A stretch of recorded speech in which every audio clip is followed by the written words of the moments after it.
जो गई हमें रखती मैं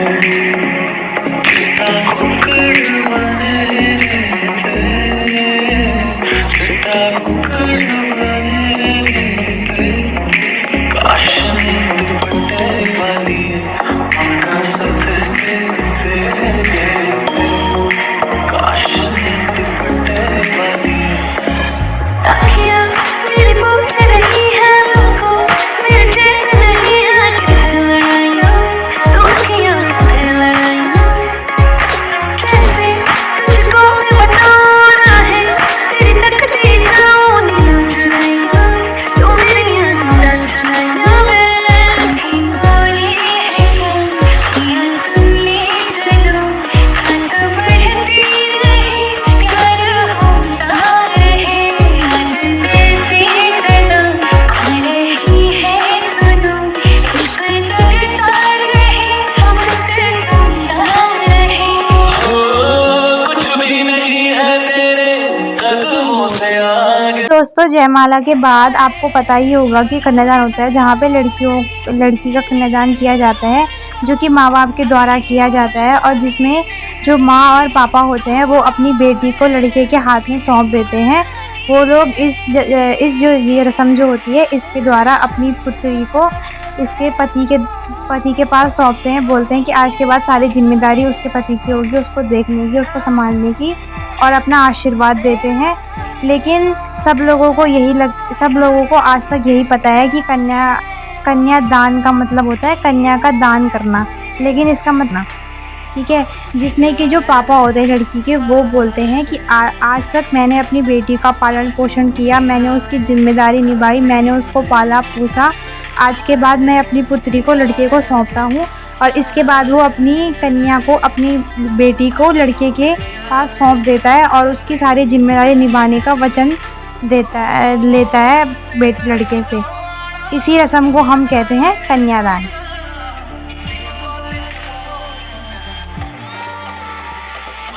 तो जैसे कि आप सभी को पता ही होगा कि कन्यादान करना एक छोटी बात नहीं होती।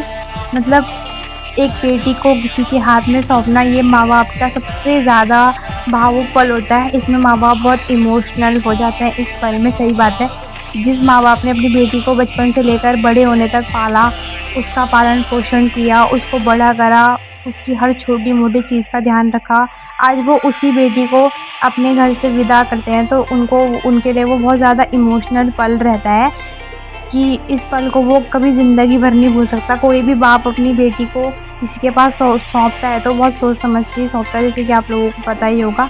ये बहुत ज़्यादा भावुक पल होता है एक माँ बाप के लिए, किसी बेटी का कन्यादान करना। तो कन्यादान को सबसे ज़्यादा बड़ा दान माना गया है, क्योंकि इससे ज़्यादा बड़ा दान कुछ नहीं हो सकता। जो अपनी बेटी दे सकता है उसके लिए उससे ज़्यादा कुछ भी नहीं है। तो हमारे जो शास्त्र है उसमें लिखा गया है कि जब कन्यादान माता पिता के द्वारा ही होता है और इसको पूरे विधि विधान से समाप्त किया जाता है, तो इसमें क्या होता है कि जो ये हर उत्तर भारत राज्यों में माना जाता है। जैसे कि इसमें क्या करते हैं, लड़की के हाथ पर कलश रखते हैं, और कलश रखने के बाद उसको लड़की के हाथ को फिर लड़के के हाथ पे रखते हैं, और फिर उसमें माता पिता अपना हाथ रखते हैं, और उसके बाद उसमें फूल, गंगा जल, पान के पत्ते रखकर मंत्र पढ़ते हैं। फिर इससे क्या करते हैं, वो दोनों का गठबंधन करते हैं। इसके बाद 7 फेरों की रस्म की जाती है, और इसके बाद कन्यादान की जो रस्म होती है वो ख़त्म हो जाती है। अब आप यहाँ पे देख सकते हैं, यहाँ पे आपको सारी रस्में दिखाई गई है जितनी हमसे हो पाई है। देख लो, आप देख सकते हैं आप लोग यहाँ पे। हर जगह अलग अलग प्रकार से कन्यादान किया जाता है। अब आप यहाँ पे देख सकते हैं कि अब जो हमारी चाची हैं उनको, अब हमारे यहाँ ऐसा होता है कि जब लड़की के फेरे होते हैं तो लड़की को सोने के जेवर पहनाए जाते हैं, जो माँ बाप द्वारा या ससुराल के द्वारा आए जाते हैं। तो आप लोग देख सकते हैं कि यहाँ पे चाची को लॉकेट, झुमके, नथ, मांगटी का सबसे ज़्यादा मायने करती है हम लोगों के यहाँ नथ जो होती है, सबसे ज़्यादा मेन होती है। यहाँ पे नथ होती है, हर किसी की आप देखेंगे तो नथ पहनी होती है। तो आप देख सकते हैं यहाँ पे पूरा चाची को फेरों के लिए तैयार किया जा रहा है। अब यहाँ पे से चाची को सारे सोने के जेवर जो चाची के लिए बनाए गए होंगे, पायल, पिच्छू, नथ, ग्लोबन, लॉकेट जो बनते हैं, झुमके वगैरह जो माँ बाप बनाते हैं, वो सब पहनाने के बाद चाची को, अब चाची फेरों के लिए जा रही हैं। तो आप देख सकते हैं थोड़ा। और दोस्तों अब चाची जा रही है फेरों के लिए। तो दोस्तों जैसे आप लोगों को पता होगा कि ऐसा माना जाता है कि जहाँ पर वेदी की आती है, यहाँ पे फेरे होते हैं, वहाँ पे वो जो जहाँ पे बारात आती है ना, वहाँ से कम दूर होना चाहिए। मतलब वो दूल्हे को दिखनी नहीं चाहिए। तो वो कम से कम इतना दूर होना चाहिए कि वो दूल्हे की नज़र वहाँ तक नहीं पड़नी चाहिए। तो इसलिए वो खेत में बनाई हुई थी। और गांव में हम लोग खेतों में ही बनाते हैं ज़्यादातर, क्योंकि गांव के सब घर चिपके ही होते हैं। तो इसलिए वेदी जो होती है गांव में दूर ही बनती है। तो देख सकते हैं आप चाची पहुँच चुके हैं लगभग जहाँ पर वेदी बनी होगी। तो अभी आप लोगों को दिखाई जाएगी। तो देख सकते हैं आप कितना तेज़ चल रहे हैं वो लोग, क्योंकि गांव में तो रास्ता भी कैसा होता है, पर इन लोगों को आदत होती है। तो इसलिए अब आप देख सकते हैं यहाँ पे अभी लोग जा रहे हैं वेदी के लिए। तो ये हमारी वेदी है। तो गांव में जो चीड़ का पेड़ होता है, पाइन ट्री जिसे बोलते हैं, उसके उस पेड़ पे बनाई जाती है वेदी। देख सकते हैं आप केले के पत्ते लगाए हुए हैं। और यहाँ पे दुल्हन अब वेदी पे घूम के अब बैठेंगे अपनी अपनी जगह पर।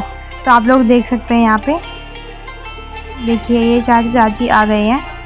अब ये लोग यहाँ पे बैठ जाएंगे।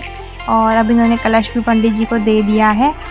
तो अब इनकी होगी थोड़ा मंत्र चलते, जैसे आप लोगों को पता होगा कि अभी बहुत रस्में चलती है फेरों से पहले। और यहीं पे चाची के फेरे होंगे। यहाँ पे उनको सिंदूर वगैरह, मंगलसूत्र वगैरह सब पहनाया जाएगा, भरा जाएगा। और उसके बाद वो लोग नीचे जाएंगे।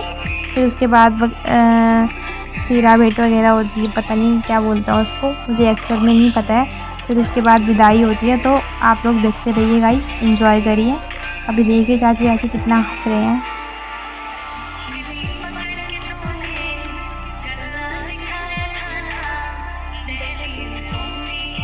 तो गाइस यहाँ पे देख सकते हैं आप लोग चाची को। और अब यहाँ पर हमारे हम लोगों ने जूते चोरी करे थे। लड़के वालों ने चीटिंग करी, लड़की वालों ने बहुत चीटिंग करी गाइस। यहाँ पे लड़के बीच में आके हमारे कान के झुमके खींच के ज़बरदस्ती हमसे जूते चुरा के ले गए थे। तो देख सकते हैं अब अगर लड़की नहीं आती तो हमारे पास जूते रहते, हमारे पास लास्ट तक थे ही, फिर तक तो हमने रख ही लिए थे। उसके बाद तो कौन ही चुराता। तो गाइस यहाँ पे बहुत चीटिंग हुई थी। तो अभी आप लोग देखते रहिए। अब जैसे ही पंडित जी मंत्र कर रहे हैं, उसके बाद फेरे होंगे चाची के।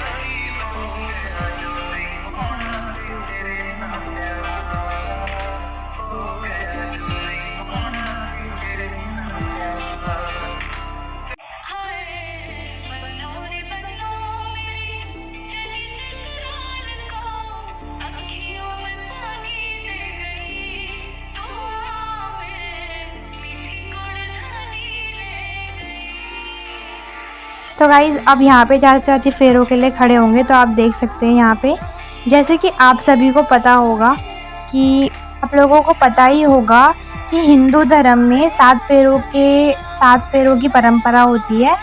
इसको 7 जन्मों का बंधन माना जाता है। मतलब कि 7 फेरे के साथ दूल्हा दुल्हन 7 जन्मों तक साथ में बन चुके हैं।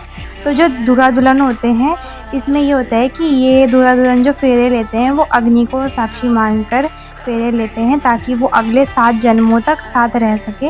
और उसके बाद वह पति पत्नी के रिश्ते में बन जाते हैं। उनका मतलब वादा हो जाता है कि हम हमेशा साथ रहेंगे, ऐसा करके। तो आप लोग अभी गांव का व्यू देख सकते हैं और यहाँ पे फेरे कंटिन्यू चल रहे हैं। गाइस यहाँ पे 7 फेरों का मतलब है 2 आत्माओं को, 2 लोगों को, 2 शरीरों को एक साथ जोड़ना। तो जैसे कि आप लोगों को पता है कि शादी होने के बाद जो पति पत्नी होते हैं वही सब कुछ होते हैं एक दूसरे के लिए।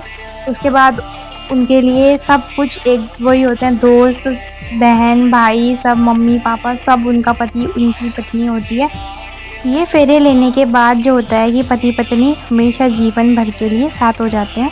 मैंने सुना है गाइस कि जो 7 नंबर है वो बहुत ज़्यादा लकी होता है, क्योंकि जैसे कि आप लोगों को पता होगा कि इंद्रधनुष में 7 रंग होते हैं, तारे 7 होते हैं, 7 सुर होते हैं, 7 दिन होते हैं, एक हफ्ते में 7 चक्र होते हैं, और मनुष्य की भी 7 क्रियाएं होती है। तो 7 नंबर जो है बहुत ज़्यादा शुभ माना गया है पहले से ही, इसलिए 7 फेरे भी लिए जाते हैं हिंदू धर्म के अनुसार। इन 7 फेरों के साथ दूल्हा दुल्हन 7 वचन भी लेते हैं, जिसमें कि जो पहले के 3 फेरे होते हैं उसमें हमेशा लड़की आगे रहती है, क्योंकि ऐसा माना गया है कि जो लड़की होती है मतलब कन्या होती है, उसका मतलब होता है धन, धर्म और काम, जो कि अधिकार का भाव होता है।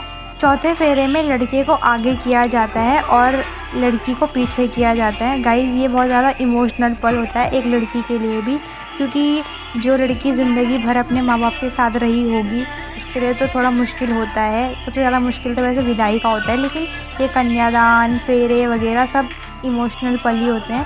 तो अभी देख सकते हैं आप, अभी यहाँ पे फेरे चल रहे हैं। गाइस आप सभी को पता होगा कि लड़की का जहाँ पे लड़की के फेरे वगैरह लड़की का मायका होता है, जहाँ पे लड़की के मम्मी पापा रहते हैं, और शादी के बाद जहाँ लड़की चली जाती है वो लड़की का ससुराल माना जाता है। मतलब कन्यादान के बाद तो वही हो जाएगी, शादी हो गई माँ बाप लड़की और लड़के की, तो उसके बाद तो सब कुछ लड़की के लिए वही होता है। तो दोस्तों इन 7 फेरों का 7 अलग प्रकार से मतलब होता है। उसमें मतलब ये 7 वचन देते हैं। दूल्हा दुल्हन एक दूसरे को 7 जन्मों तक 7 वचनों में बांधते हैं। 7 अलग अलग वचन होते हैं।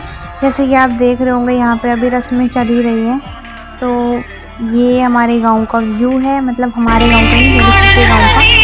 लड़की आप मैंने बताया ही था लड़की गाँव की। अब आप देख सकते हैं थोड़ा फोटोशूट वगैरह हो रहा है लड़की का, मतलब दूल्हा दुल्हन का, और बीच बीच में आपको गांव का व्यू भी दिखाया जा रहा है।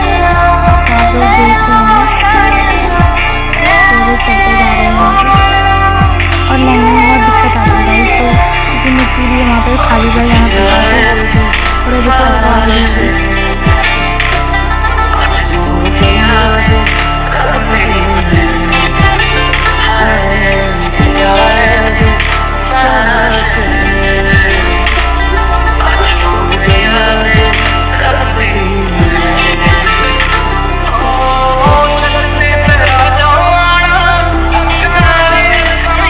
तो गाइज़ ये गांव जिवई में एक छोटा सा गांव है जिसका नाम बिरगड़ा टोली बोलते हैं इसे।